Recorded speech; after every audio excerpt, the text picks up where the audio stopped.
Namaskaram and welcome to part 4 of Sri Bhagavad dhyAna sOpAnam.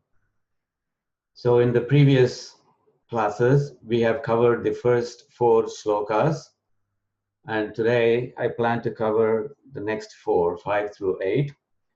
So every time I announce my grand plans and Emperman makes sure that I always fall short of my goals, we will see what happens today. So as usual, we will start by chanting what we have learned so far, which would be the starting Taniyan, as well as the first 4 slokas. Okay, so you will say it along with me.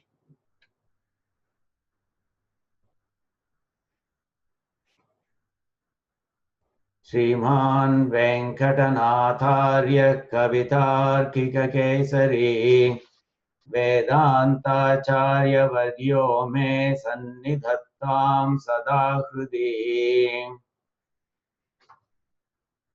Antarjyoti Kimapi Yaminam Anjanam Yogadrushte Chintaratnam Sulabhamihana Siddhi Mokshan Rupam Deenanatha Vyasana Shamanam Daivatam Daivatanam Divyam Chakshu Shruti Parishadam Drishyate Ranga Madhye Velatita Shruti Parimalam Vedhasam Mauli Sevyam Pradurbhutam Kanakasarita Saikate Hamsa Juste Lakshmi Bhumyo Karasarasi Jair Lalitam Ranga Bhartuhu Padaham Bhojam Pratiphalati Me Bhavana Dirghikayam Chitrakaram Katakaruchibhi Charuvrittanupurvam Kale Dutya Drutataragatim Kanti Lila Kalachim Januchaya Dviguna Subhagam Ranga Bhartur Madatma Jangham Drushtva Janana Padavi Janghikatvam Jahati Kamarama Kadalika Stambha Sambhavaniyam Kshaumashlistam Kimapi Kamala Bhuminilopadhanam Nyanchat Kanchi Kirana Ruchiram Nirvishat Yuru Yugmam Lavanyogha Dvayamiva Matir Mamika Rangayuna. Okay, so those are the first 4 slokas that we have learned. So we will start with sloka number 5 today. So the 5th slokam is about Emperman's navel, or in Tamil they call it Undi or Kopur. So the previous 4, just to refresh your memory, the very first one was a general one. It was not specific to any particular anga. This is a sOpAnam. So it's a padikatte, it's a flight of stairs, if you will. So Swami Desikan is trying to enjoy Emperuman Angam by Angam by starting from the Padam and working his way up to the Kesham. It's a Padadi Keshanta Anubhavam. So the very first slokam was a general one about Sri Ranganathan in general, not about any specific anga. The second one was about his Tiruvadi. And then the third one was about his Jangha. Jangha is what in Tamil is called Kanaikal, or in English it's called a shank. It's the part from the ankle to the knee. And then the fourth slokam that we learned was about the thigh or the uru. And the fifth one is now about the navel. Now, I think for human beings, the navel is a fairly unremarkable organ. I think it certainly had its use when we were in our mother's womb, but after our birth, its utility is questionable at birth. Yes, it does help in collecting the lint from your undergarments. I think in one of his previous slokas, Swami Desikan said that the jangha is a vessel for collecting the overflowing beauty of Emperuman. In a similar way, I suppose the navel for us is a thing that collects the lint for us. However, for Emperuman, the navel is an extraordinarily glorious angam, because from the navel that's where Brahma was created. And of course, Brahma is the one who created the whole universe, all of us in some sense. So in some sense, you can see the glory of the navel. It created Brahma, who in turn created all the material world, the living beings in this world. And therefore, it's an extraordinarily glorious angam of Emperuman.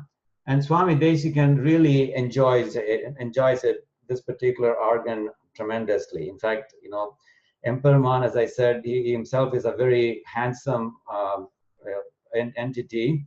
In Kamba Ramayanam, and this is something that's not on the slide, in Kamba Ramayanam, when Sri Rama was visiting Mithila, the women of Mithila were enjoying the beauty of Rama tremendously. They were stunned by his beauty.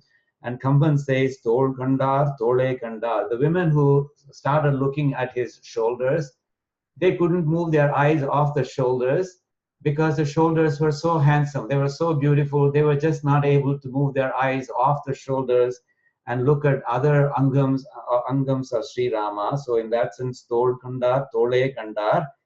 Todugaral Kamalam Anna Tal Kandar, Tale Kandar. So his Tal or Tiruvadi, which is like Kamalam or Tamarai or lotus flower.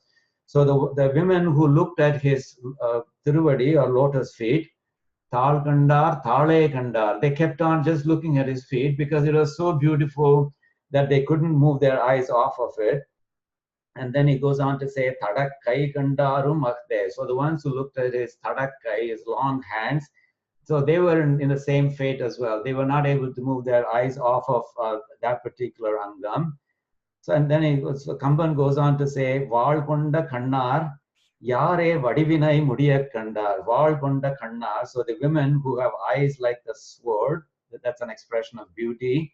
Yare Vadivinai Mudiyak Kandar. Which one of them really got to see all of Sri Rama? That's a rhetorical question, because the answer is none. And in a similar way, that's exactly what Swami Desikan is doing as well. He's doing a very deliberate job of a Padadi Keshantam traversal. But every time he is at one particular angam, he does a very elaborate dhyanam on that particular angam, just like Tol Kandar, Tole Kandar. When he's looking at the navel, he's Kopur Kandar, Kopure Kandar. So in a similar way, so that's what Swami Desikan is doing. Okay. Now, at the top here, I've given it this overall summary. His navel, it's a whirlpool from the flood of his beauty. So that's what Swami Desikan is going to say. Now, remember, I mentioned earlier that Swami Desikan maintains this metaphor of beauty of Emperuman being a flood. And so we saw that in at least two other slokas before. When he was talking about the Jangha, for example, he said that the Jangha was a part collecting his overflowing splendid beauty. So to Swami Desikan, Emperuman's beauty is a fluid, and he does apply the law of gravity, as I lightheartedly referred to it a couple of classes ago. So what he does is, so he thinks of Emperuman's beauty as being a fluid, and it's in abundant measure, so it starts to overflow. The gravity starts to act on it. And when he was talking about the Jangha, he specifically says that the Jangha is a part collecting his overflowing splendid beauty. So that metaphor is a refrain in Swami Desikan's bhagavad dhyAna sOpAnam. Kale dutya drutataragatim kanti lila kalachim. That kanti lila kalachim, think of it as kalasam or a pot. Kanti lila for a splendid beauty. It's a pot collecting that overflowing splendid beauty.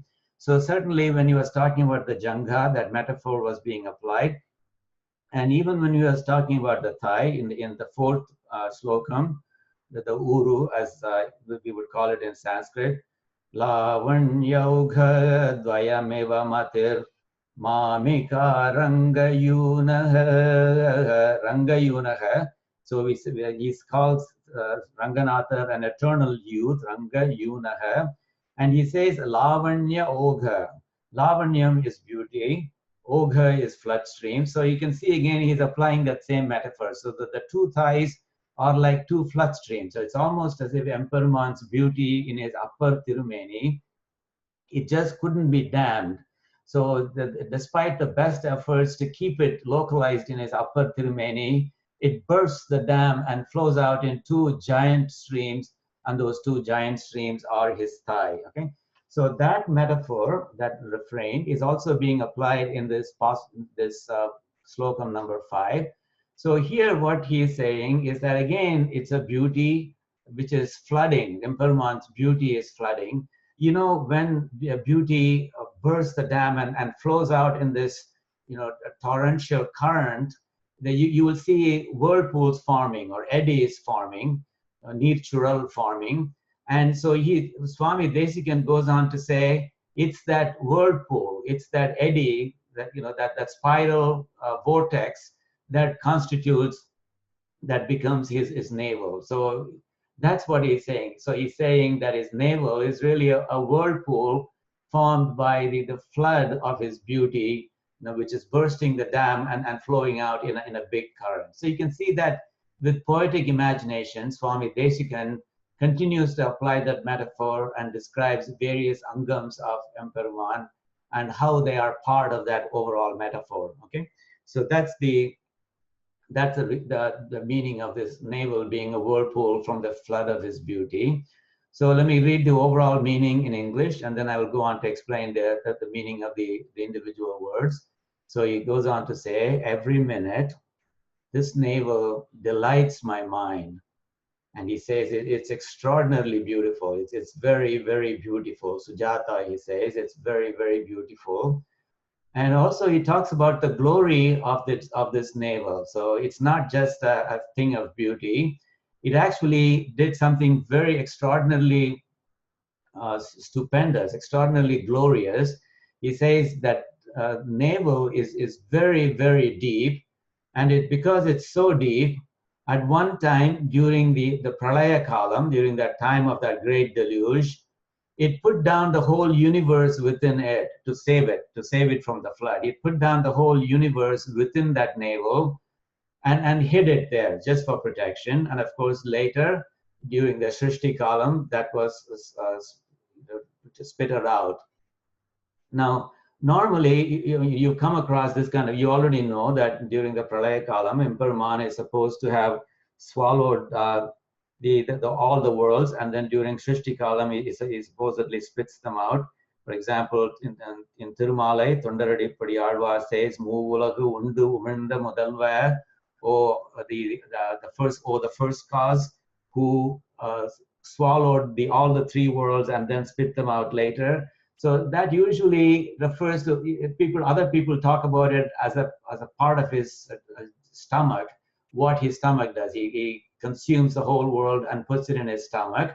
Swami Desikan, to the extent that the navel is kind of in the same general region as the stomach, he associates that activity with the navel. So he says because it's deep, at one time during Pralaya Kalam, it put down the whole universe within it and then hid it. In the Ilangovadigal and Salapatikaram, also talks about this. He says, Urupasi Ondrindriye, Ulahanaya Undanaye.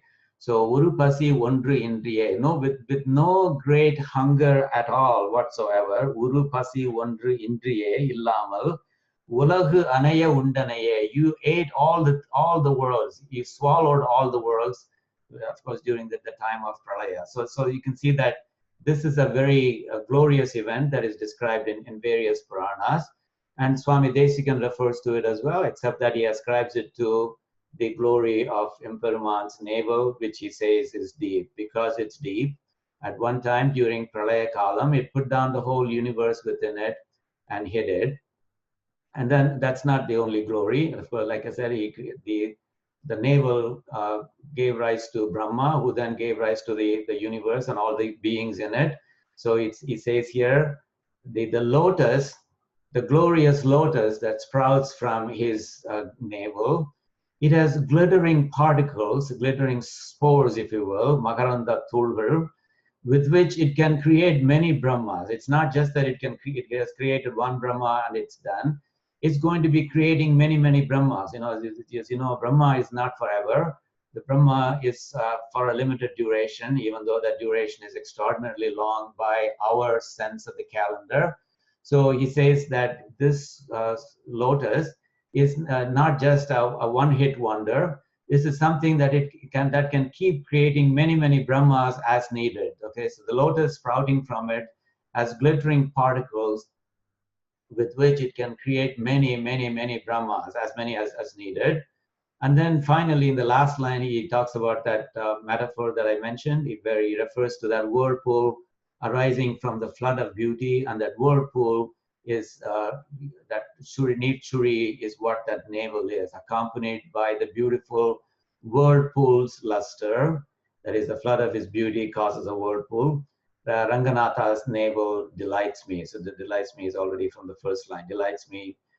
And so that's the meaning of this slokam of Swami Desikan.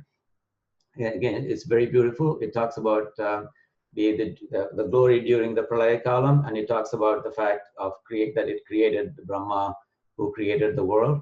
And then the beautiful poetic imagination of the navel. It almost gives a hypothesis about how the Emperuman's navel came about. It's nothing but the whirlpool. Anytime you have a flood of beauty, you can expect a vortex, and that vortex will effectively become the navel. Okay. So let's go on to word by word meaning. Okay, so samprinati. So the first line is supposed to mean every minute. This navel delights my mind, and it's very beautiful. And again, I remind you of the color code. So you just have to match the colors of the words in English with the colors here in the meaning, and then they will tell you which words have what meaning. So every minute this navel delights my mind. It's very beautiful. The beautiful part is Sujata here. Every minute, that is pratikalam, that's every minute. Asal, this navel comes from the bottom line here. Ranganathasya nabhihi. So the subject of this whole verse, the man of the hour, if you will, or the angam of the hour, if you will, that is the Ranganathasya nabhihi, Ranganathanudaya nabhi. So he's talking about that. It is very beautiful, Sujata.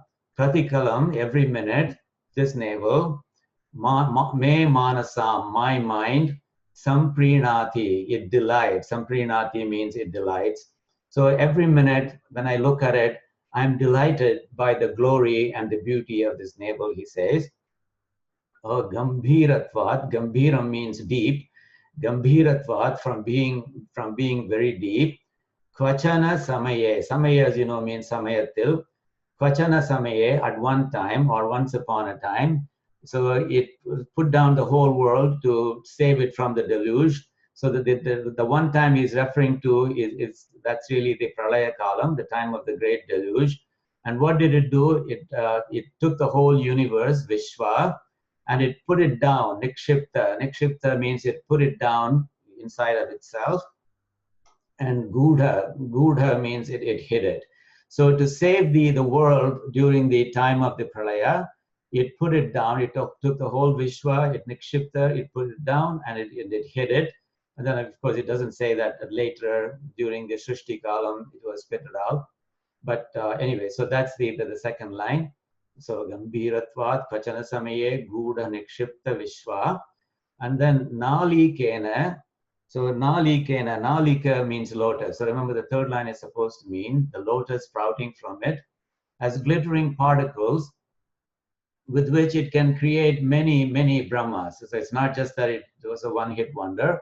So that's what it's supposed to mean. So the Vedaso part refers to the Brahmas.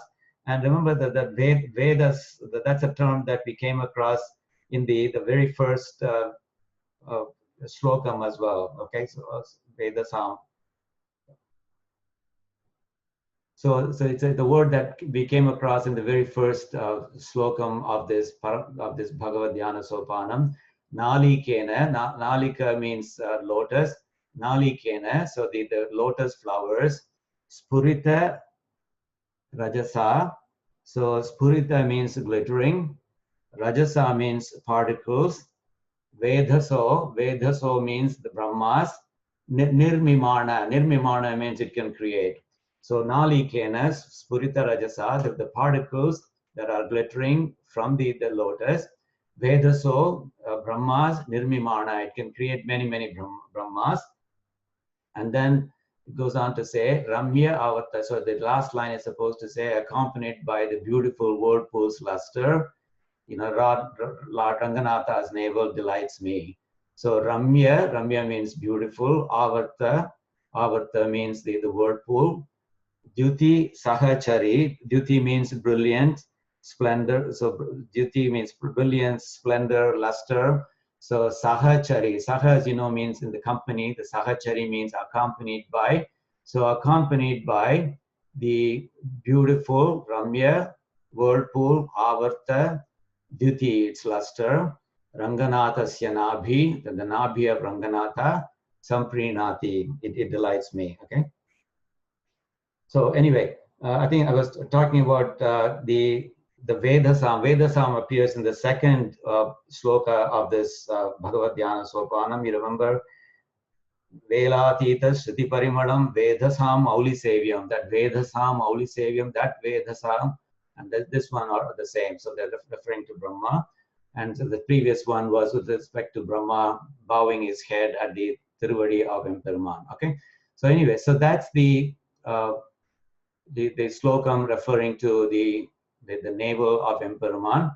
And so in terms of in the context of talking about Emperman's navels, I want to mention a couple of other things as well. There's one thing which I've not put down on this slide. Kulasekara Alvar, in his very first padiyam of Perumal Tirumari, which is Iruduriya Chodarmanigali Maikum Netri. So there he says, so Kulasekara Alvar is famous for wishing that he would be able to go to Sri Rangam. For a long time, he was not able to go to Sri Rangam. So Gushyate Yasya Nagare Rangayatra Dine Dine. So every day, Dine Dine, there were goshams being heard in his capital, which said, we want to go to Sri Rangam, we want to go to Sri Rangam. And of course, part of that gosham came from Kulasekara Alvar himself. But that Padiham, Iruliriya Chodarmanigali Maikum Netri, he talks about how much he wants to go and see the Aranga, Thiruvarangan. So in one of those pasurams, he says, Ammandan Malarkamala Koppur Thondra, Aniyaranga Taravanayil Palli Hollum, Ammandan Adiyanaikkil Alargalettu, Angu Adiyavarodu Endrugulo Anugum Nale, Ammandan Malarkamala Koppur Thondra, the Lord with his lotus adorned navel, Ani Arangathu Aravanayil Palli Hollum, he reclines on a snake in Sri Rangam, and he refers to the Sri Rangam as Ani Arangam. Ani means the Bhushanam of this world. So it's the Abharanam of this world. That's how beautiful Sri Rangam is. And then he says, Ammandan Adiyanaikir Alargalettu, Adiyavarodu Endrugulo Anugum Nale. When will I ever get a chance to offer flowers at his holy feet and bask in the company of his Bhagavata? So you can see that he celebrates the glory of the Koppur. Koppur is the navel. Ammandan Malar Kamala Koppur Thondra. Okay.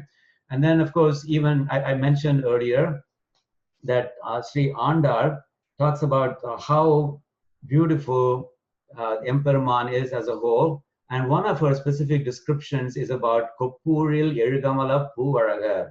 So the entire pasuram of hers is Eriludaya Ammanaimir, Arangatti Innamudar. Look at the number of times the word Aragar appears. Kuralaragar, Vayaragar, Kannaragar, Koppuril, Erugamala, Puvaragar. So you see, he's a Kuralaragar, he's a beautiful one his flute is very beautiful, Vayaragar, his mouth is beautiful, Kannaragar, his eyes are beautiful. And then she goes on to say, Koppuril Erugamala Puvaragar. So the Erugamala, from his navel rises the lotus flower, and that is very beautiful as well. And then she goes on to explain that Emmanar ennuடைய கடல்வளையை தாமும் கடல்வளையே ஆக்கினரே, because he's away from me, because he's not come and joined me, he has made me thin down, and as a result my bangle has fallen off. So Koppuril Erugamala Puvaragar. So there are other arvas who are celebrating the beauty of Emperman's Koppur as well. Now, I think talking about the Koppur or the navel, I think that there's something interesting that Peyarvar in Mundram Tiruvantadi says. This is an interesting one. So I know that I've told you that from time to time, Arvars kind of engage in playful banter with Emperuman. They tease him by talking about things which at first sight, at least, don't seem like very deeply philosophical or anything like that. So here he does one of those things. He says, Angu malarum kuviyumal undivai, Ongu kamalathin onpodu, Amkai tigiri sudarendrum vensangam vanil paharum madi endrum parthe. So he talks about how the lotus that springs up from Emperuman's navel is confused by what it sees. So what does that lotus see? The lotus sees the Thiru Ari or the chakra, which looks like the sun to that lotus. And then it also looks at the conch, the shankam, which looks like the moon to that lotus. And you remember that the lotus is supposed to be blossoming during the daytime, and then it's supposed to close up during the nighttime. So what the Arvar is saying is that it looks at the Ari and thinks that it's daytime because it looks like the sun, so it blossoms, it opens out. And then it looks at the conch, which looks like the moon, and it says, oops, I must have been wrong. It's actually nighttime, so I should close down. So it closes down. And then it says, oh, now it looks at the Ari and thinks, oh my God, maybe I was wrong. This is actually daytime. And so it keeps happening. So it's the Arvar says beautifully, with again poetic imagination, that the Tamaraipu, that lotus flower from his navel, just keeps opening and closing, because it keeps looking alternately at the Tiruvari and Tiruchangam, and as a result, it is totally confused. So it says, Angu malarum kuviyumal undivai. So Angu malarum means it blossoms, and then Kubiyum means it closes. Angu malarum kuviyumal. What is it talking about? It's talking about undivai, that is from the lotus. Ongu kamalatin, the kamalam that has risen tall. Ongu kamalam, the tamaraipu or the lotus flower that has grown tall from it. Am kai tigiri sudar endrum. Tigiri is the Ari or the chakra. Sudar refers to the sun or the Suryan. So it thinks that Am kai tigiri sudar endrum. It thinks that the Ari, the chakra, is the sun.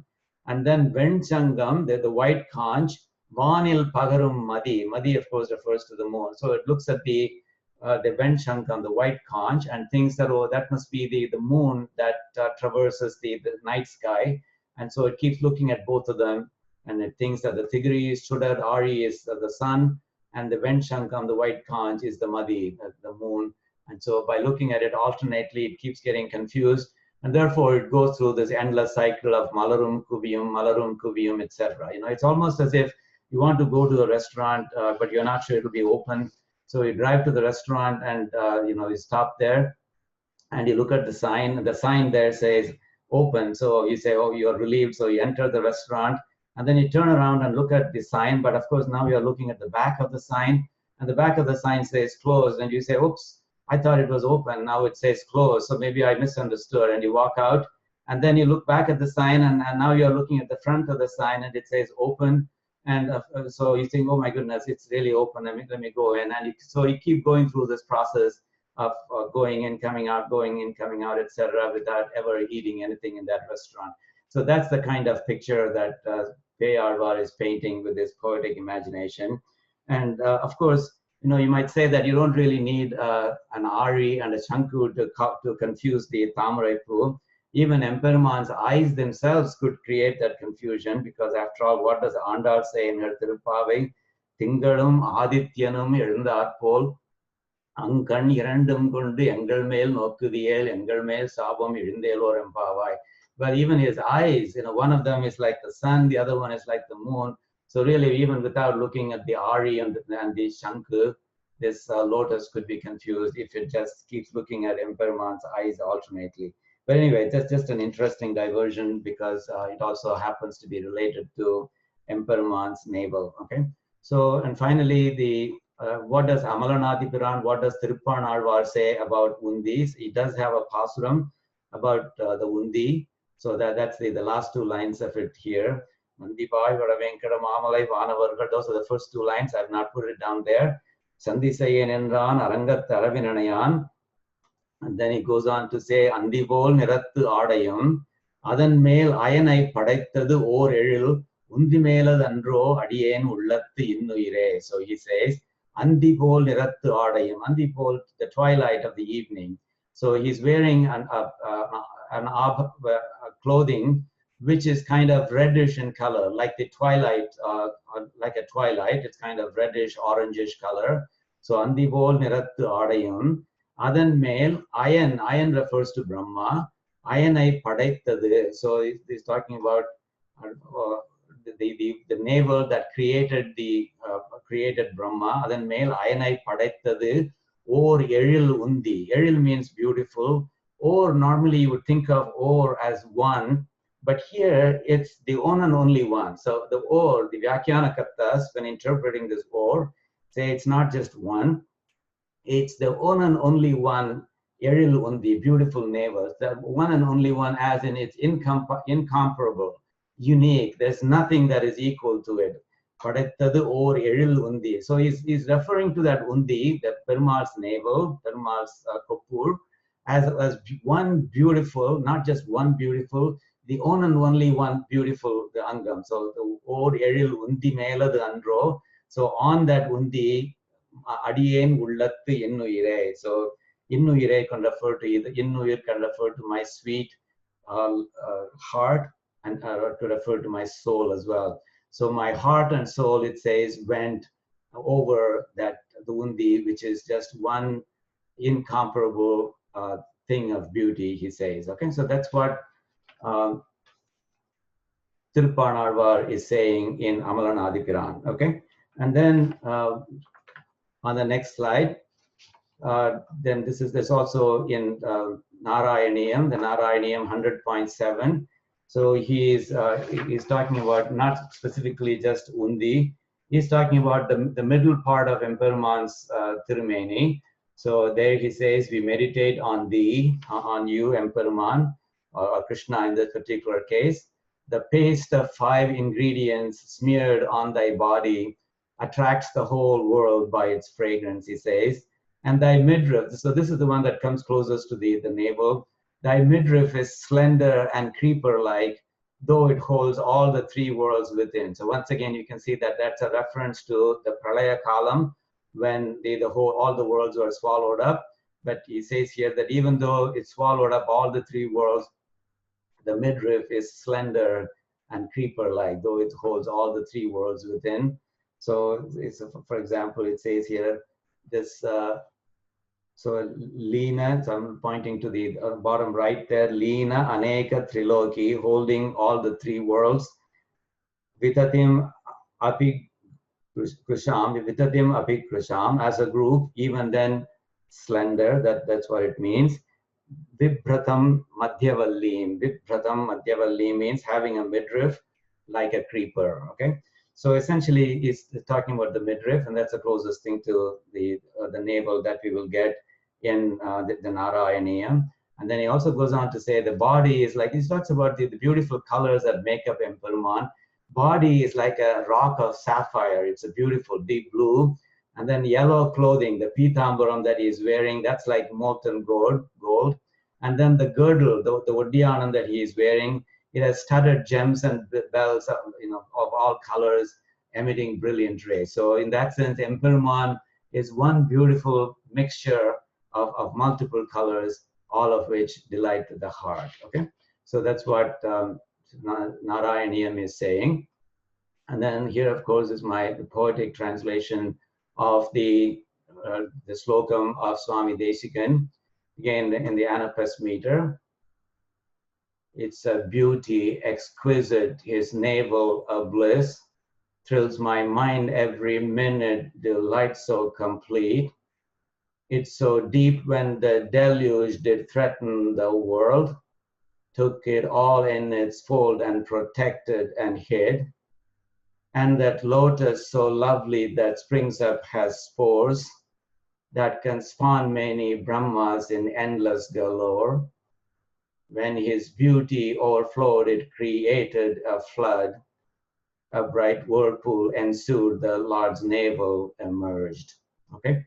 Okay, so that's the meaning of this slokam. Let's now try to chant it. So as usual, I will chant a half line, and then give you a chance. And when I chant it for the second time, you can chant along with me. And when I'm done with the whole sloka, then together we will chant the whole sloka at that time. So first half a line at a time, okay? Samprinati pratikalamasau, samprinati pratikalamasau, manasam me sujata, manasam me sujata, gambhiratvat vachana samaye, gambhiratvat vachana samaye, gudha nikshipta vishwa, gudha nikshipta vishwa, nalikena spurita rajasa, nalikena spurita rajasa, vedhaso nirmimana, vedhaso nirmimana, ramyaha vattayadhyuti sahachari, ramyaha vattayadhyuti sahachari, ranganathasya nabhihi, ranganathasya nabhihi. Now the whole verse together. Samprinati pratikalamasau, manasam me sujata, gambhiratvat vachana samaye, gudha nikshipta vishwa, nalikena spurita rajasa, vedhaso nirmimana, ramyaha vattayadhyuti sahachari, ranganathasya nabhihi. Okay, so that was slokam number 5. That was about the navel. And now the Swami Desikan on this sOpAnam, on this padikattu or flight of stairs, he goes up one step, and the next angam that he sees is Emperor's holy chest. Now, Emperor's holy chest, there's a lot that can be said about Emperor's holy chest. So we will see what Swami Desikan has to say about that. So the bottom line, he says that his holy chest, it destroys my distress.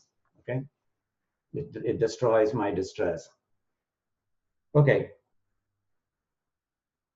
Now, let's go through the meaning in English and then go through the individual words of that slokam. So he says, on Ranganatha's chest, he first talks about Sri Vatsam. Sri Vatsam, as you know, is a maru on Emperor's Tirumeni, which is supposed to add to his beauty tremendously. Just like, we put artificial macham on our faces to beautify ourselves. Well, Emperor's Sri Vatsam is probably infinitely more beautiful than any macham that you can add to yourself or that you have naturally. So on Ranganatha's chest, Sri Vatsa reveals his sublime glory, and he says that it's a treasure, it's a treasure because Sri Devi places her Tiruvadi there. So this is very important. So Emperor's, the glory of his Tirumadhu comes quite a bit from the glory of Sri Devi, who lives in his chest. So Swami Desikan specifically says that it's a great treasure because Sri Devi's feet, she places her Tiruvadi right there on his chest. She lives there, and so her Tiruvadi is also resting there on his chest. And that's one of the things that adds to the tremendous glory of Emperuman's Tirumarbu. And then he also mentions the Kaustubham. Kaustubham is a gem, it's a red colored gem, which Emperuman wears.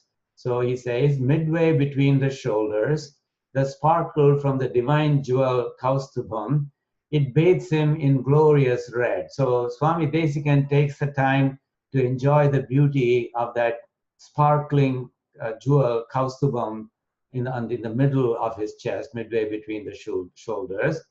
And then, of course, Emperuman is a Pushpa Priyan. He really loves flowers. And that's something that I will elaborate on, because normally when we go to a temple, the most of the alankaram that is done of Emperuman is with the help of flowers. So really, in that sense, the Emperuman is a great lover of flowers. And not only because it adds to the beauty, that is, alankaram is done with flowers, not only because it adds beauty, but it's also because Emperuman loves them. So Swami Desikan says, that cool light from that fresh young Tulasi garland and the multicolored Vanamala called Vaijayanti garland.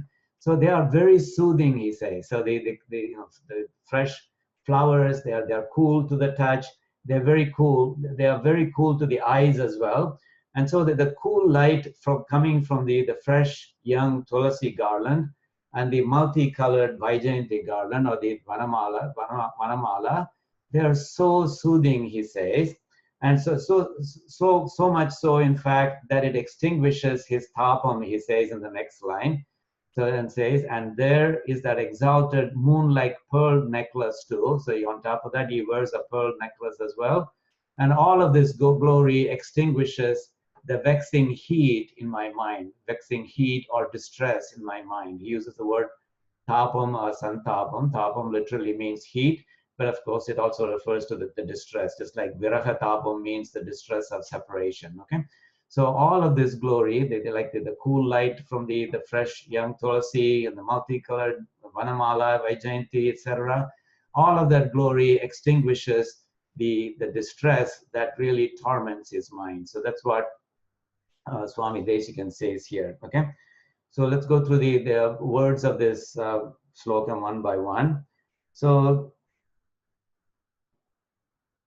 it says here, Sri Vatsena Pratita Vibhavam. So that's the first part. So that refers to the Sri Vatsa reveals his sublime glory. So Sri Vatsena, that refers to that Maru or the mark Sri Vatsam. Pratita Vibhavam. Vibhavam, as you know, Vaibhavam, in Tamil we say that, is glory. So Pratita, it reveals. So the Sri Vatsam reveals the Emperuman's great glory, he says. And then this part is very important. Sri refers to Sri Devi. Sri Pada, her Tiruvadi. Nyasa Dhanyam, So Nyasa, I mentioned it earlier, for example, Nyasa Dashakam. So Nyasa Dashakam or Bharanyasam. So Nyasa refers to depositing or putting, placing. So in this case, the thing that is being placed is Sri Devi's Tiruvadi. So when we talk about Bharanyasam, for example, we're talking about placing our burden down at the feet of Emperuman.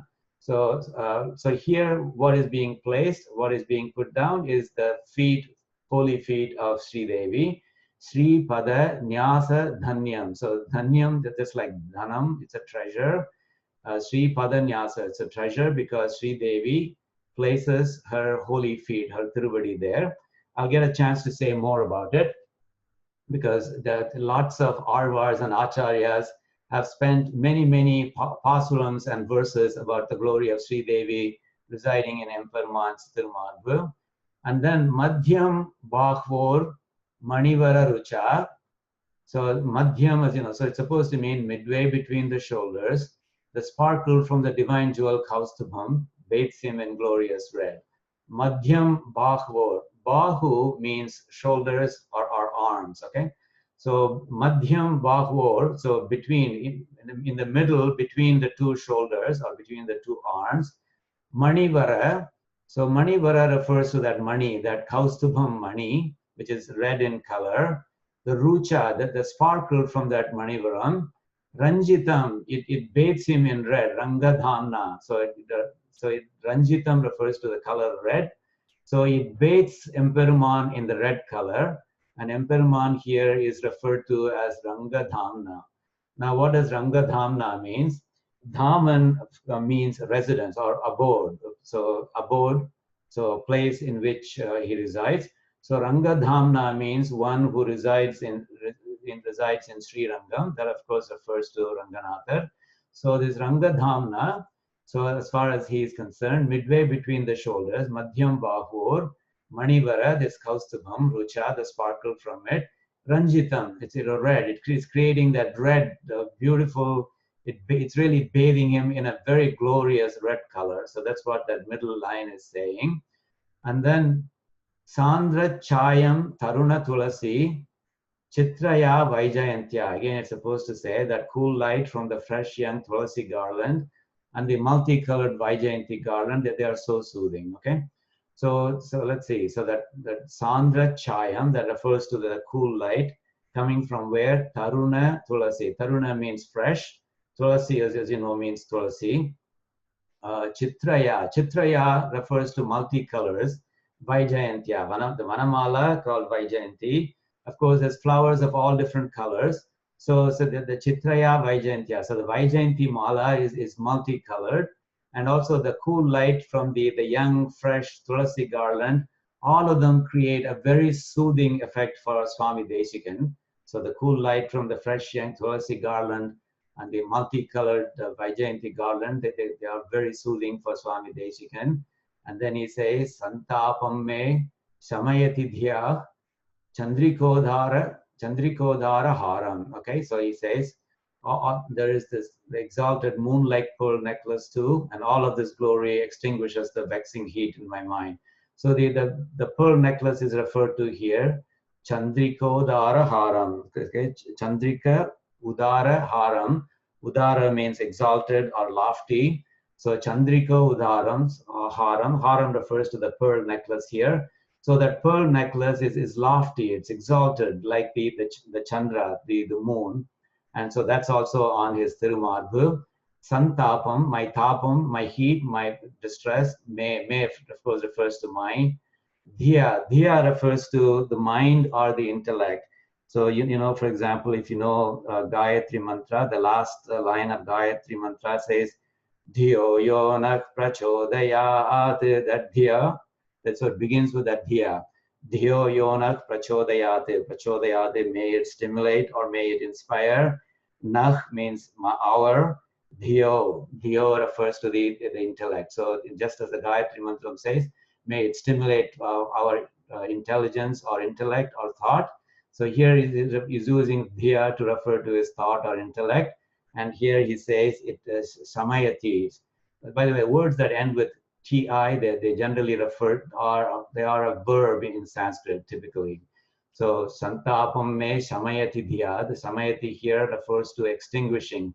So if you think of the tapam as being heat, the distress that Swami Desikan feels as a kind of a heat, that heat is extinguished by all of this soothing sights that Swami Desikan is seeing. Okay, so santapam me samayati dhya chandriko daraharam. Okay. So now there are two things here that I would like to elaborate on. One is the Sri Pada Nyasa Dhanyam. So that is Sri Devi adorns Emperuman's Tirumarbhu. And then the other thing that I want to highlight is Emperuman's affinity for flowers. He talks about the Taruna Tulasi, the fresh young Tulasi garland, and the Chitraya Vaijayantya, the beautiful multicolored Vanamala that he's wearing. So I'll highlight both of them because many acharyas, many arvars, they have commented on them as well. So the first part, Sri Pada Nyasa Dhanyam. Okay, so it talks about Sri Devi residing in in Emperman's Thirumarbu. And of course, you may have heard of this Thiruvaimuri. So Thiruvaimuri, Sri Nammalvar says, Agalagillen irayum endru alarmel mangai uraimarba. Agalagillen irayum. Irayum means oru poludum. Oru poludum kuda agalagillen. Avanai vittu naan nagara matten. Even for a moment, I will not leave him, endru, so says Alarmel Mangai Urai Marba. Alarmel Mangai, the lady who sits on the flower of lotus, that's referring to Sri Devi, Urai Marba, so or one who has the chest in which that Sri Devi resides. So in Thiruvaimuri, Swami Nammalvar specifically says that Sri Devi says, I will not leave him even for a moment. Now, people give two reasons for why that is the case. One, of course, is because Sri Devi has tremendous love for Emperman. After all, he is Thirumal. So, Tiruvudaya Mal, the one who is loved by Thiru, one who is loved by Sri Devi. That's only half the reason. The other reason is that she doesn't want to leave him because she is afraid that he might not be as kind to the Adiyars or the Bhagavatas if she leaves him even for a minute. நான் இல்லாத சமயத்தில் இவர் ஏதாவது பண்ணி வைப்பாரோ என்கிற பயம். So அந்த பயத்தில் அவள் போகாமல் இருக்கிறாள். That's the second reason. She doesn't want to leave because if she leaves, she's afraid that during that moment, any Bhagavata who comes to him, Emperman might see more of his sins, more of his papams, and therefore not give him the daya that she would have given him.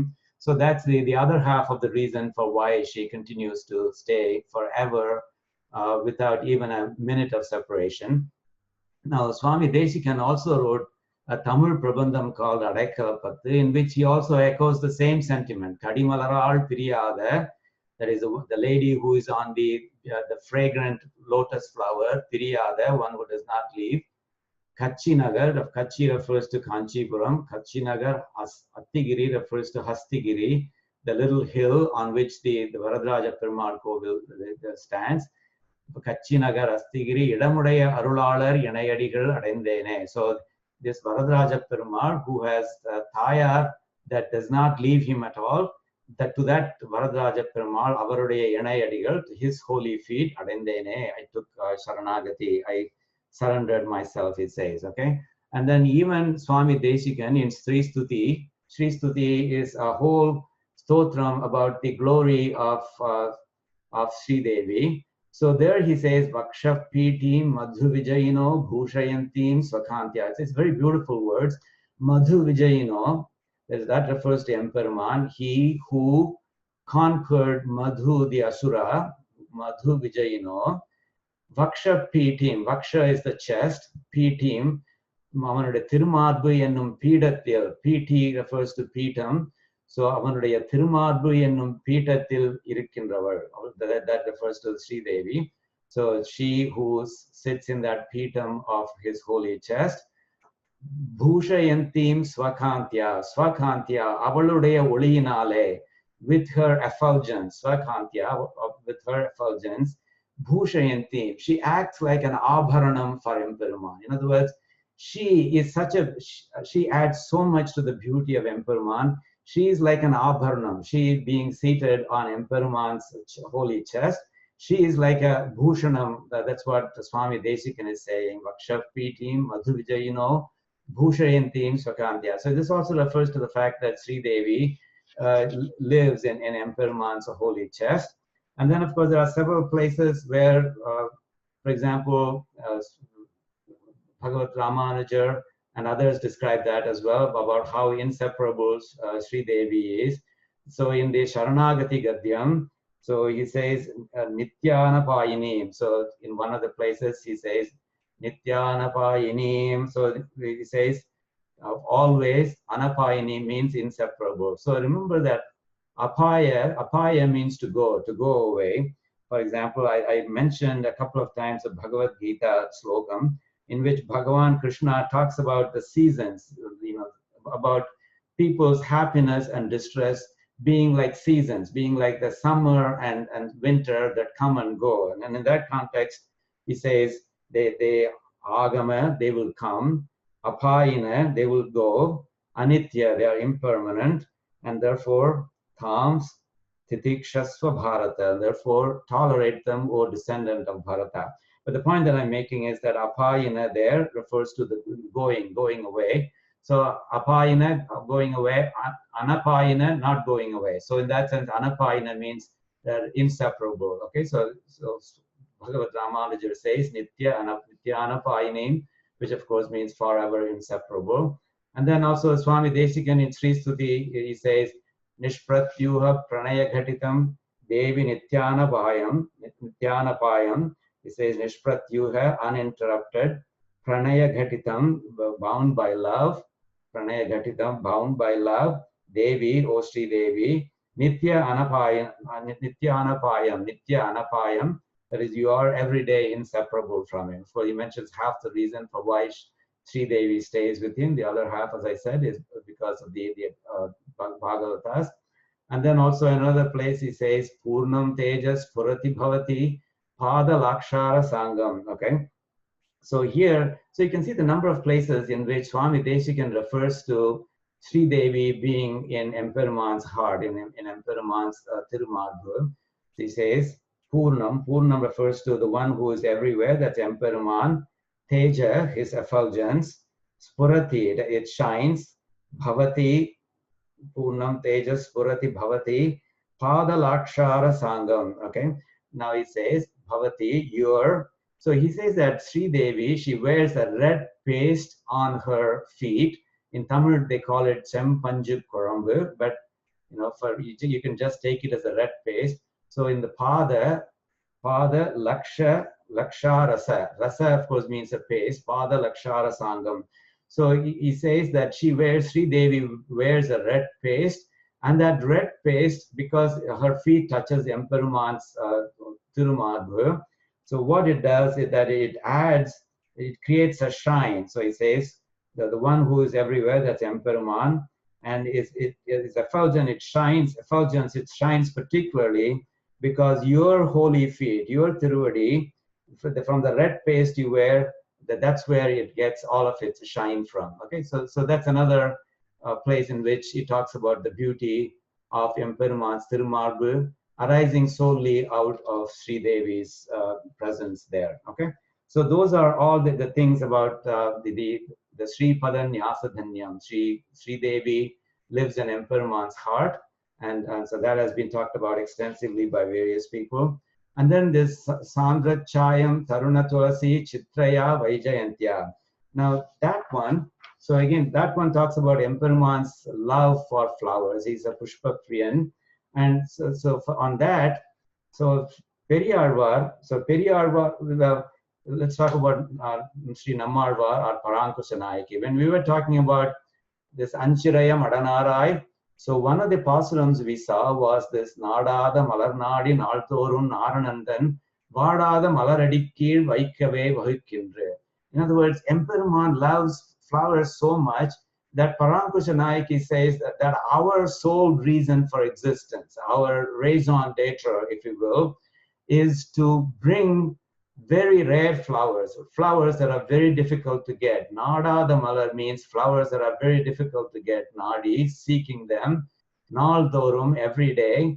Naranandan, Vada the Malaradi, his holy Tiruvadi itself is like a flower, but a flower that never withers. It's a Vada the Malar, Adikir, Vaikave, Vahukindre. So he says our whole life is designed so that we bring these hard to get flowers and place them at Emperuman's Tiruvadi, at Narayanan's Tiruvadi.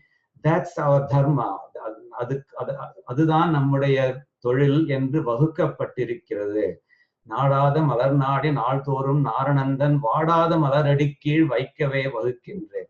So that's our sole reason for existence. And in the next two lines, she goes on to say how she's not able to do that because Emperuman was not with her. But the point that I'm trying to make is that he loves flowers so much that this is what he expects from us, says Parankusanayaki. Every day we should be bringing flowers. So, if you have a flower garden in your backyard, be sure to bring a flower or two every day and put it in Perumal Sannidhi, for example, because at least according to Parankusanayaki, that is the sole reason that we were created. Okay, so that's beautiful. And similarly, Saint Tyagaraja talks about this. So there's a beautiful kriti called Sumpaina Manasu, so Chalare Ramachandruni Pai Pula. So he says, Chalare Ramachandruni Pai Pula. So he says, let us shower flowers on Lord Ramachandra. And then she goes on to describe the kind of flowers. Sumpaina Manasuto. Sumpaina means joyous, Manasuto means mind. With a joyous mind. And then Impaina Bangaru, with the Bangaru Gampalato. Gampalato means basket. So look at how ambitious he is. So it's not enough that you put flowers on, that you shower Emperman with flowers. You have to do it with a joyous mind, he says. Sumpaina Manasuto. And not only that, you should do it with golden, beautiful baskets, or the closest thing that you have to a beautiful golden basket that you have at your home. But the point is, you should do it lovingly. That's what he's saying. Impaina Bangaru Gampalato, beautiful golden baskets. And then he says, Manchi. Manchi refers to rice. Gampalato, Manchi. And then Champaka Mulano, the Champaka flowers. So he says, so let us shower all of these flowers on Ramachandra. Now, Periyarvar on his part. Now, Periyarvar, as you remember, what was he? What was his vocation? What did he do to make a living? Well, he did Pushpa Kainkaryam at the temple in Sri Villiputtur, the Vatapatra Sai temple in Sri Villiputtur. So he knows all about flowers. After all, he did Pushpa Kainkaryam.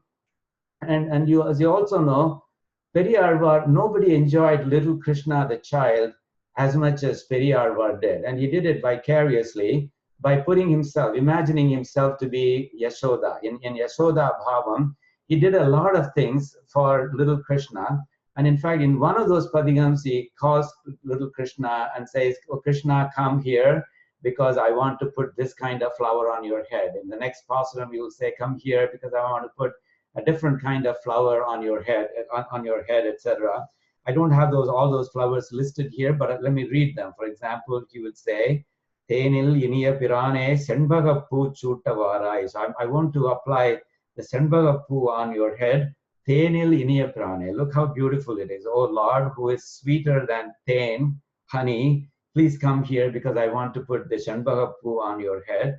And then he goes on to list various flowers. Marivi Manam Kamarhindra Malligai Pu Chutavarai, Pachai Tamanakatodu Padiripu Chutavarai, Telliya Neeril Elunda Sengarini Chutavarai, Purundu Varihindra Punne Punnai Pu Chutavarai, Kurukatti Puchu, Kudandai Kadandayam Kove, Kurukatti Puchutavarai, Yematram Ennai Tavittai, Iruvachi Puchutavarai, Kandananunai Uhaka, Karmugai Puchutavarai. So he goes on to list this great big list of 8 flowers. And the thing is, you won't even recognize what those flowers are because he uses words that are not in common usage. And then towards the end, in the Palashruti Pasurams, this is a very beautiful padigam.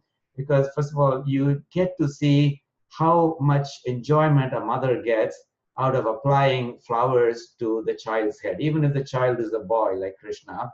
And here as a Palashruti Pasuram, this is a very unique Palashruti Pasuram for that padigam. He says, I'll tell you why it's unique. Chenbaga Malligayodu, Sengaranir Iruvachi, Yenbagar Povum Konanden, Indri Ivai Sutava Endru. Mண் பகர் கொண்டானை ஆய்ச்சி மகிழ்ந்துரை செய்த இம்மாலை பண்பகர் Villiputhur cone Pattarpiran சொன்ன பத்தே. So he says here, Shanbaga Malligai, he mentions some of the flowers that appeared in the padigam, Shanbagam, Sengaranir, Iruvachi, etc. He says all these kinds of few flowers that I enumerated, I brought them in Rivai Sutava, and then I called little Krishna to come so that I could put them on his head. Manpagar Kondanai, the one who took the whole world as Yachakam, that's of course referring to Krishna. Aichi Magrindu Uraisai, the Aichi refers to Yashoda. The happy Yashoda, the one who invited little Krishna over, and so on. So that experience has been shared in this padigam. And what is the Palashruti?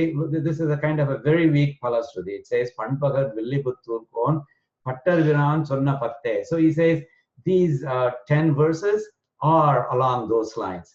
Now, the question is, well, where is the Palan in all of this? How come in the Palashruti Pasuram, he has not talked about any Palan at all?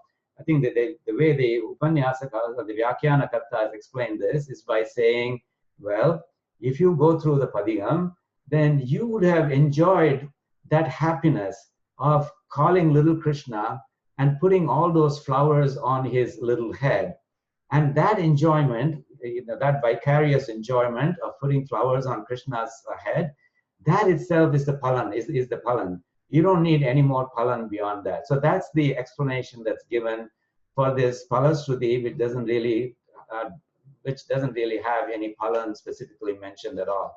But the bottom line is, Emperuman likes the flowers so much that when you present flowers to his holy feet, or put the flower garland on his holy chest, for example, then of course you are doing an immense service to him, because he will be so pleased with it. So because as Parankusha Naik, he says, Vadada Malaradi Kir Vaikave Valkimre. That's the sole reason that we have been created. Okay?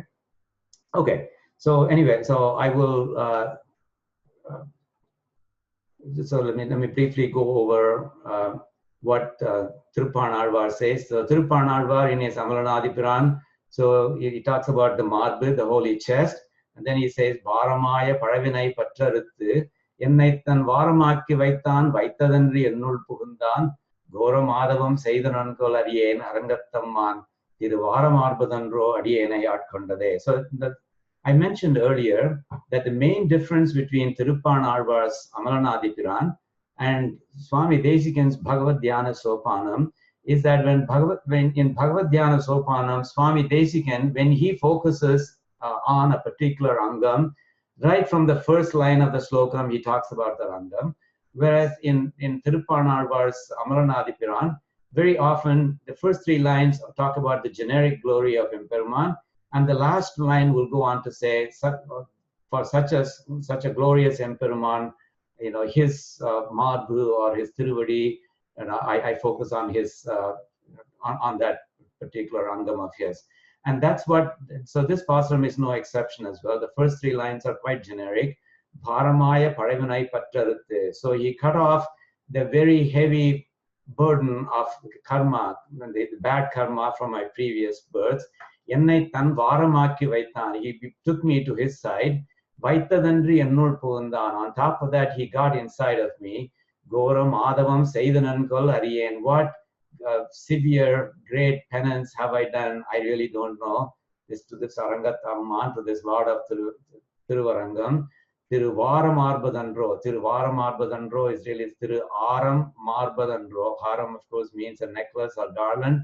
Aram Marbadandro Adiyenai Atkondade. His Thirumarbu Ennai Atkondade. So I'm consumed, I'm taken by his Thirumarbu. So you see, the part where he really starts to talk about his Thirumarbu is right here, from Thiruvaram Marbadandro Adiyenai Atkondade. The first three lines are quite generic. Okay.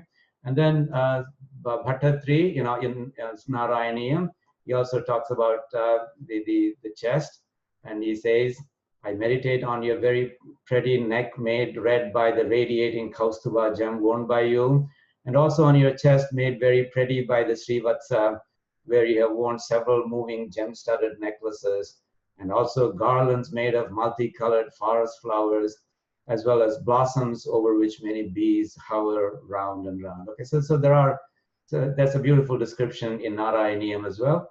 I think if you learn Narayaniyam, you will particularly appreciate the 100th Dasakam, which is the climactic Dasakam of Narayaniyam.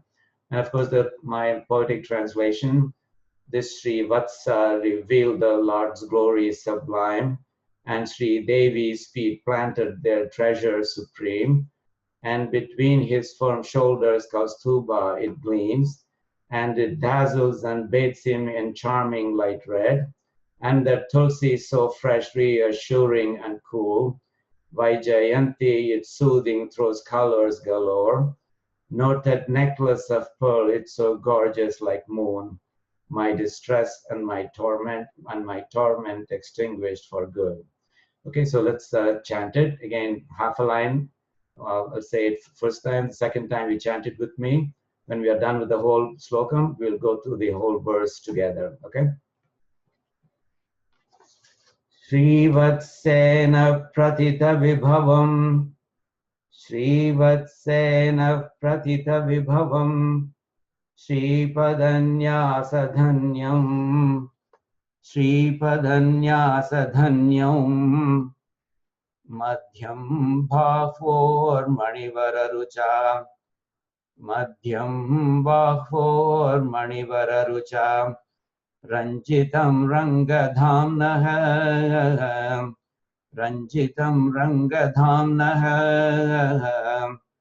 Sandrachayam tarunatulasi Sandrachayam tarunatulasi Chitraya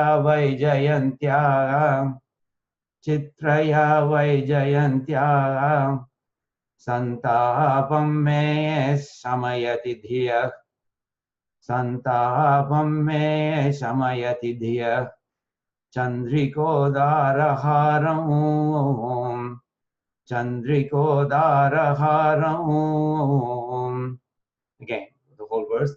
Srivatsena pratitha vibhavam Sripadanyasa Madhyam bahvor manivararucha Ranjitam rangadhamnah Sandrachayam tarunatulasi Chitraya Vaijayantia Santapam me samayati dhiya Chandrikodaраharam. Okay, so that was the holy chest. And from the holy chest, we now move on to Swami's hands, Emperor's hands. So this is number 7. And the bottom line message here is that conceited by holding his hands, but restrained by his beauty. So this is a very beautiful slokam, because here Swami Desikan talks about how much confidence he gets out of holding Emperor's hands. And as a result of that confidence, he feels invincible. And so he feels that nothing can destroy him. So he gets into a state of conceit, he says, because he knows that Emperor will protect him. So he compares himself to a mother Yana. So he talks about a hastini, a female elephant that has kind of gone wild, because he has that feeling of invincibility. Just like a Madam Piditha Yana will have that kind of a feeling, an elephant that has gone wild will have that kind of a feeling. He has that feeling because he has now caught hold of Emperor's hands. And as a result of that, as a result of doing dhyAna on his hands, he gets that incredible feeling, which makes him feel like that hastini, like that female elephant, which is ready to burst out. But he also goes on to say that the beautiful rays of light from all of his abharanams, they kind of put him in a trance, and therefore they serve to restrain him. They keep him restrained, as if it's an elephant that has been bound to what in Tamil would be called a kattuttari. Kattuttari is a kind of a restraining post, okay? So that's a beautiful analogy that he is creating here. So let's go through the meaning. So he goes on to say his one arm has his head playfully placed on it. So on his right hand, he's kind of using it as a pillow, and he places his head on that right arm. And then the other arm is long and reaches down to the knee, he says, Ajanu Bahu. So the Bahu that reaches down to the knees. And the Lord reclines in Sri Rangam, and I have attained or caught hold of his arms. So here he says with pride, I have attained or caught hold of his arms, which for everyone are like a parijatam tree. The parijata tree is a mythical tree that's in heaven that answers people's prayers, except that this is even better than the parijatam tree. The parijatam can give you only material things. It cannot give you moksham. But this parijata tree can give you moksham as well. There are 3 things which are supposed to give you in anything that you ask for in heaven. One is this parijata tree or kalpaka vriksham. Another one is chintamani, and the third one is kamadhenu. And with Swami Desikan already talked about chintamani, I think in the very first slokam. Now he talks about Parijata tree with essentially the same meaning. It gives you all that you ask for, but not just the worldly pleasures, but it also gives you moksham. So he goes on to say, I've attained or caught hold of his arms, which for everyone are like a Parijata tree that answers all of their prayers. And this man, he's referring to himself now, he says, I am conceited. So I have this great big conceit from holding on to him and okay, from holding on to this Emperor. And my mind, metaphorically, it's a wild female elephant trying to burst out. That is that confidence, that feeling of invincibility that he gets because he's holding Emperuman's hands, because he is doing meditation on Emperuman's hands, which to him is the equivalent of holding his hands. So it makes him feel like a wild female elephant, which is overcome by this madam and which is trying to burst out. However, all the abharanams that he is, the ornaments that he is wearing, the beautiful rays of light, the sparkling rays of light from those ornaments, they are keeping him restrained. So he's saying, but instead of being able to burst out, I'm experiencing being tied to a strange restraining pose. He talks about a chitram alana yantram. Chitram refers to that strange chitram alana yantram. So as I feel that I'm experiencing being tied to a strange restraining post, firmly bound to it by the rope of the rays of light from his splendid ornaments. So he's comparing the rays of light, the sparkling rays of light from his ornaments, to ropes that tie him to that kattutari or that restraining post. Okay, so it's a very beautiful slokam. So let's go through the meaning individually. So the first line is supposed to mean is one arm has his head playfully placed on it. So here you see that ekam means one, and then I'll borrow bahu from here. Bahu refers to the arm or shoulder. So ekam bahu lila upahitam. Okay, so lila upahitam. Lila, of course, playfully. Upahitam means placed on it. So one hand, one of his hands. So he has the head playfully placed on it. Ekam, lilo, upahitam. Then itara kaigal. Of course, there's only one hand. The other hand is referring to itaram.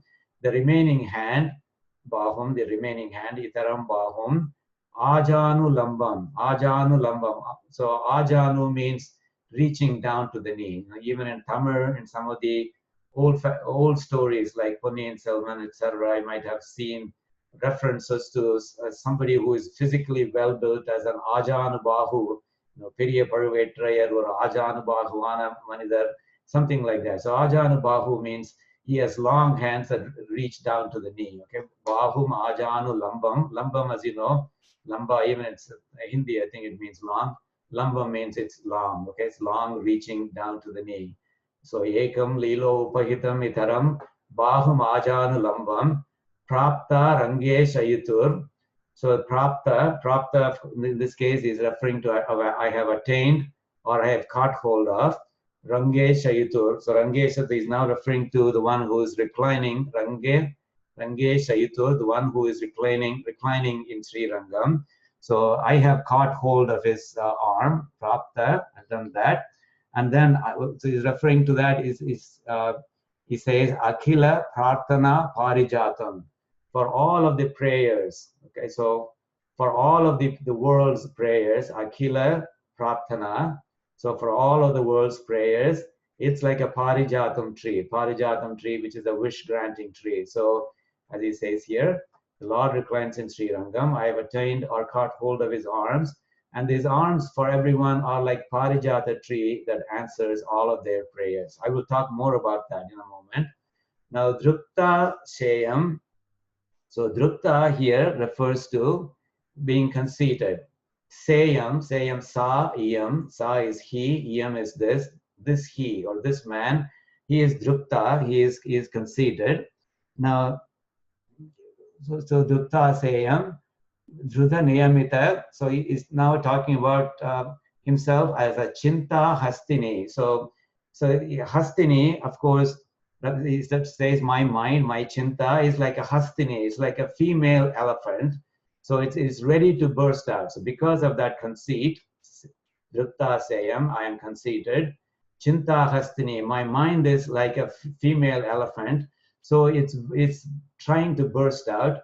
However, what happens is I am tied to this Chitramalana Yantram.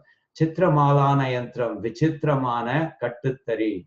So Chitramalana Yantram means Vichitramana as in strange. Alana Yantram. Yantram, as you know, means a device or a machine. Here it refers to a device that keeps an elephant tied down, keeps an elephant restrained. So what he says is, I am Drudha Niyamita. So Niyamita means bound. Drudha means firmly bound. So instead of being able to burst out, I now find myself firmly tied to this Chitramalana Yantram, this Vichitramana Kattuttari. So that's what I'm experiencing. Anubhavati me. I am experiencing that. Well, what exactly is tying me to that Chitramalana Yantram, tying me to that Vichitramana Kattuttari? Well, it's the Rashmibhir Bhushananam. So Bhushananam are the ornaments, and Rashmibhir are the rays of light. Okay, so the rays of light coming from those beautiful ornaments, they are like ropes that keep me firmly bound. Rudha Niyamita, they keep me firmly bound to this Chitramalana Yantram, even though I have this conceit and I want to burst out because I feel like this Chinta Hastani. My mind feels like this female elephant, but all that I'm experiencing is that being restrained to this Chitramalana Yantram. Okay, so it's a very beautiful. So it tells you the power of holding on to Emperman's hands. Okay, so that's how powerful Emperman's hands are. Now you have to think about this. In weddings, for example, we have this thing called the Parni Grahanam. Okay, what does Parni Grahanam mean? So Parni Grahanam, Parni means hand, Grahanam means to catch hold of. Okay, so Parni Grahanam means catching hold of. Parni, for example, Chakra Parni, the one who has chakra on his hand. Saranga Parni, one who has the sarangam, the bow on his hand, etc. So Parni means hand, Parni Grahanam means holding on to. So here, Swami Desikan is really describing a kind of a Parni Grahanam. He's at least mentally holding on to Emperman's hands. And now in weddings, normally you think of the Mangalya Dharanam as probably the most significant event, because that's what the movies have made it out to be. You know, for example, what is the most climatic event in a wedding? It's Mangalya Dharanam, because that's where you have that momentary, frenzied event. The priest says, Geti Melam, and then the Nadaswaram and the tabla go into a frenzied playing, and then everybody throws the akshata on the couple, and the groom ties the Tirumangalyam on the bride's neck, and then the priest says something like Mangalyam Tantuna Nena Mama Jivana Hetuna or something like that. And then so all of that gives the impression, and then everybody rushes to the stage to congratulate the groom and the bride, as if that's the most important part of the wedding. But in reality, the most important part of the wedding, if you talk to a priest who officiates, he will probably tell you that there are these other parts like Parni Grahanam. Think about this, Parni Grahanam. A groom who has never touched a bride, that's what it used to be in the olden days, he holds the hands of the bride, and then he takes a solemn vow. He says, I will never let go of you. Think about that, how romantic that is, okay?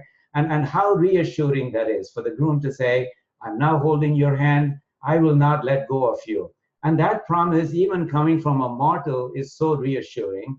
Can you imagine what Swami Desikan will be feeling when he has that Parni Grahanam with the Emperman? He's holding Emperman's hands, the Jivatma is holding the Paramatma's hand, and think about how reassuring that must be. Just imagine a little child who's lost in a festival, for example, and then how much she will be crying. But on the other hand, if she were to get her father back, then she will be holding on to her father's hand, even though she may be only as tall as his knee. But holding his hand gives that little child that great confidence. And of course, you can just multiply that by a factor of a billion, and that's the kind of reassurance that Swami Desikan is getting by holding the hand of Emperman. Okay, so that's the kind of powerful imagery that Swami Desikan is creating by saying this is fairly simple thing, this Drupta Seyam.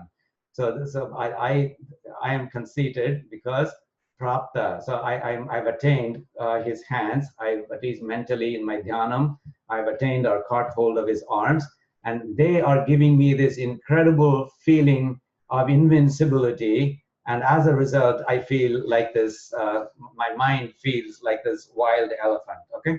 So that's what he's saying here. And, so now the question is, that kind of feeling. So in other words, Emperor is capable of giving that feeling of invincibility. There are many, many slokas and pasurams to that effect.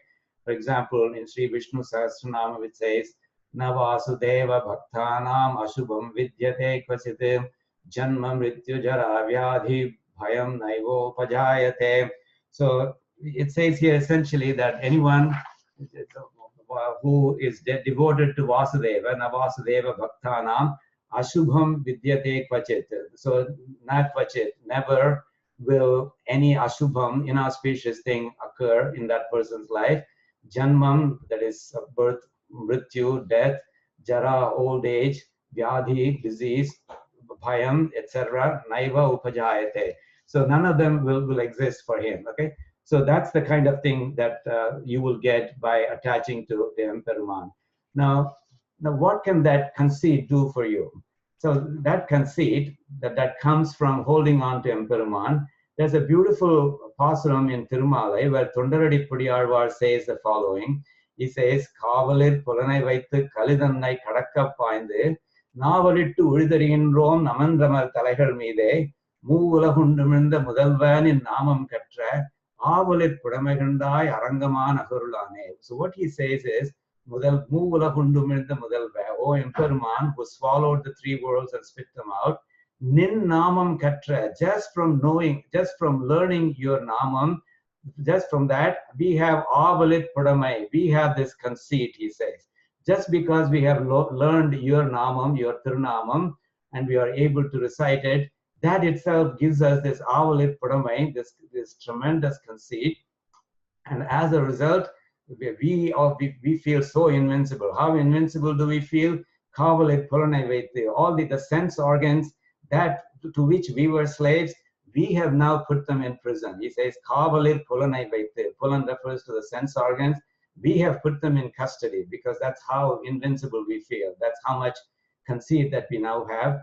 Kalidannai Kadakka Paindu. We have tossed away all of our bad karma. And this is the most interesting part. Navalittu Ulidariinrom Naman Tamar Talaigal Meede. Naman is Yama, Tamar is men, Talaigal Meede. So we are walking all over the heads of Yama's men because they mean nothing to us. We are not afraid of death, and because that's how conceited we are. And why are we conceited? Because we are now reciting your Namam. That's how much confidence you give us, O Emperuman. And as a result, we are able to do all of these things. So you can see that similarity. So Swami Desikan has held on to Emperuman's hands, and as a result, he gets that confidence, that conceit, and it makes him feel like this elephant that is ready to burst out. And in a similar way, Thundaradi Pudiyalvar, he is, he just by reciting Emperuman's Tirunamam, he gets that conceit, and as a result, he says, I'm walking all over the heads of Yama's men because they don't mean a thing to us. Okay, so we don't care about them at all. Okay, so what I will do is I'll just chant this slokam and then stop there, but I have more to say about this slokam. I will do that in the next class. Okay, so let's just chant it and stop after that. Okay. Ekam lilo pahitamitaram, ekam lilo pahitamitaram, bahumajānulambam, bahumajānulambam, praptaharange shayiturakhilam, praptaharange shayiturakhilam, prarthana parijatam, prarthana parijatam, drupta seyam drudhaniyamita, drupta seyam drudhaniyamita, rashmibhirbhushananam, rashmibhirbhushananam, chinta hastin yanubhavati me, Chinta hastin yanubhavati me Chitramala Chitramala. Now together the whole slokam. Ekam lilopahitamitaram bahumajánulambam praptarange shaiturakhila prarthana parijatam drupta seyam drudhaniyamita rashmibhirbhushananam Chinta hastin yanubhavati me Chitramala nayantram. Okay, so with that I'll stop. I will just recite the final Taniyan, and then with that I will stop. One moment. Kavitarkiya simhaya kalyana gunashaline Srimate Venkateshaya Vedanta Gurave Namaha. Okay, Sarvam Krishnarpanamastu. Stop the recording.